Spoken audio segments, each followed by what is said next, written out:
भैया को दिल से प्रणाम, विकास भैया या जितने भी हमारे बड़े भाई डायरेक्टर से लेकर जितने भी हीरोइन हैं सबको दिल से प्रणाम। मनोज भैया, रवि भैया, दिनेश भैया, भाभी राजकुमार पांडे जी, चिंटू भाई, अमरपाली द्विवेदी से लेकर सुभी शर्मा, रत्नाकर भैया, जितने भी हैं सबके प्यार से मैं बड़ा हो रहा हूँ और आज मैं इस लायक हूँ कि नहीं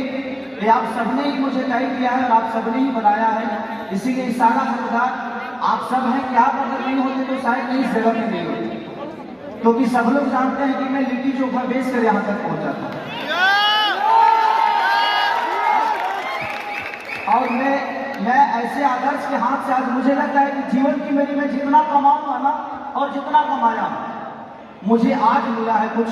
इनके हाथों से जो मिला, जिनको मैं सपने में भी इन्हीं को देखता था।